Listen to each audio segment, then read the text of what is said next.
우리 오늘 옆에 분들과 이렇게 한번 인사하실까요? 메리 크리스마스 한번 인사하시길 바랍니다. 오늘이 크리스마스 이브입니다. 전혀 이브 같지가 않죠? 코로나 때문에 어디 다니지도 못하고. 그러나 여러분의 마음만큼은 성탄이기를 주님의 이름으로 간절히 축원드립니다. 오늘은 마가복음 31번째 시간입니다. 정체를 깨는 힘이라는 제목으로 하나님 말씀을 전하겠습니다. 요한복음의 5번째 표적이기도 했던 내용이죠. 주일 예배 시간에 살펴봤지만 오늘은 조금 다른 관점에서 메시지를 좀 찾아보도록 하겠습니다. 53절부터 56절까지 기록되어 있는 게네사렛에서의 치유 스토리는 오늘 이 시간에는 시간 관계상 살펴보지 않고 52절까지만 보겠습니다.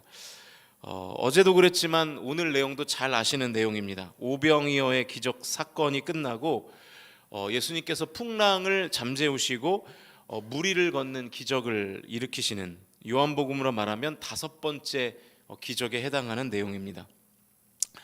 예수님께서 제자들을 강 건너편인 벳세다로 배를 타고 가게 하시죠. 그래서 열심히 제자들이 이제 배를 타고 가고 있는데 어떤 상황이 발생합니다. 48절 말씀인데요, 같이 읽겠습니다. 시작. 바람이 거스름으로 제자들이 힘겹게 노젓는 것을 보시고 밤 사경쯤에 바다 위로 걸어서 그들에게 오사 지나가려고 하시매. 제자들이 힘겹게 노를 막 저어서 강 건너편인 벳세다로 가려고 하는데 바람이 여러분 순풍입니까? 역풍입니까? 역풍이에요. 바람이 가는 방향의 반대로 부는 거예요. 그러니까 제자들의 입장에서 보면 제자들에게 맞바람이 이렇게 불고 있는 것이죠. 그래서 힘겹게 막 노를 젓긴 젓는데 벳세다를 향해서 배가 전진했을까요? 전진을 못했을까요? 전진을 못한 것이죠. 바람이 배를 향해서 부니까 노를 아무리 저어도 배가 벳세다를 향해서 앞으로 나아가지를 못하는 거예요. 열심히 노를 젓는데 목적지까지 가지 못하는 것이죠.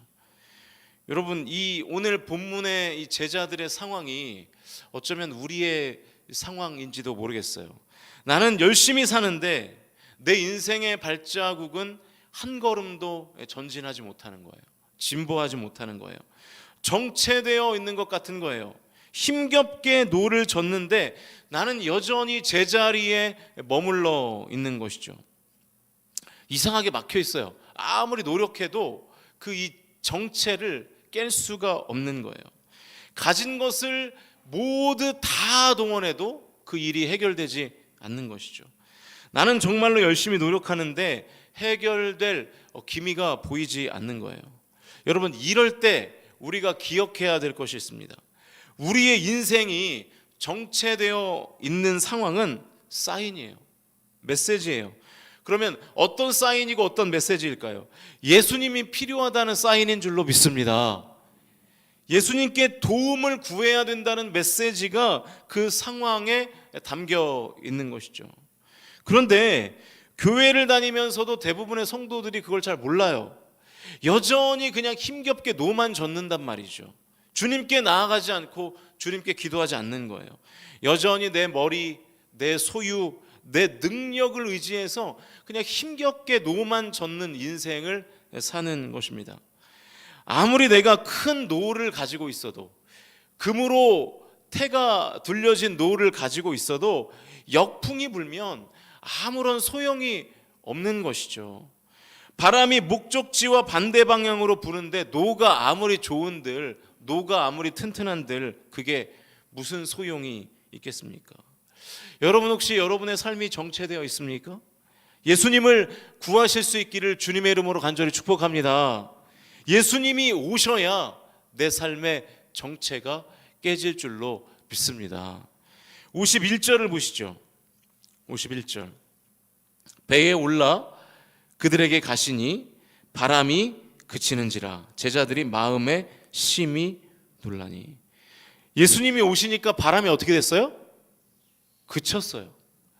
바람이 그치기만 해도 노만 저으면 앞으로 갈 수 있잖아요. 오늘 새벽에 나와 기도하시는 저와 여러분에게 내 삶의 정체를 만드는 그 바람이 그치는 기적의 역사가 있기를 주님의 이름으로 축복합니다. 순풍이 된 것이 아니에요. 재밌는 것은 순풍이 된 것이 아니에요. 배 뒤편에서 바람이 부는 게 아니었어요. 그냥 바람이 그쳤습니다. 방해 요소가 제거된 거예요.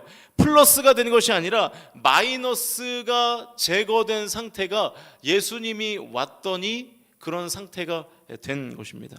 여러분, 이것이 은혜입니다. 이게 은혜예요. 그러면 제자들이 이제 어떻게 하면 됩니까? 노를 저어서 가기만 하면 되는 거예요. 이제 노를 저으면 벳세다를 향해서 전진할 수 있게 되는 것이죠. 왜냐하면 역풍이 그쳤기 때문에. 오늘 저와 여러분의 인생에 역풍을 그치게 하시는 하나님의 은혜가 있기를 주님의 이름으로 간절히 축원드립니다. 여러분, 여러분의 삶에 지겹도록 정체되어 있는 부분이 있지 않으세요? 도무지 변화되지 않는 부분이 있지 않으십니까? 꽉 막혀서 도저히 뚫리지 않는 삶의 영역이 있지 않으십니까? 그럴 때 아무리 노를 저어도 소용이 없는 거예요. 그때는 노 저을 타이밍이 아니라 예수님을 구할 타이밍입니다. 예수님을 구하셔야 돼요. 결단하고 예수님께 나아오셔야 되고요. 그래야 그 정체가 비로소 해소될 수 있는 것이죠. 내 지식, 내 능력, 내 소유로만 살지 마시고 예수님의 지혜, 예수님의 능력, 예수님의 권능으로 사시는 저와 여러분이 되실 수 있기를 축복합니다. 예수님을 진심으로 의지하십시오. 진심. 예수님을 알고 예수님을 믿으나 예수님을 의지하지 않는 성도가 있어요. 예수님을 잘 모르나 예수님을 너무 사랑하고 예수님을 진심으로 의지하는 사람도 있고요. 여러분, 진심이 뭡니까? 진심과 전심은 짝이다. 제가 말씀드렸죠. 반쪽짜리 진심이라는 것은 있을 수 없는 것이죠. 하나님께 전심을 다하면 하나님께 진심이 전달되는 것이죠. 진심과 전심으로 예수님을 믿어서 예수님이 내 인생의 주인이 되어야 내 삶의 정체가 하나 둘씩 해소되는 것입니다. 저와 여러분의 삶에 역풍을 그치게 하시는 하나님의 은혜가 있기를 주님의 이름으로 축복합니다. 진심으로 주님을 구하십시오. 진심으로 주님을 찾으세요. 그러면 하나님께서 역풍을 그치게 하시고 내가 노력한 만큼, 내가 노를 젓는 만큼 앞으로 전진하게 하시는 하나님의 은혜가 저와 여러분의 삶 가운데 찾아오게 될 줄로 믿습니다.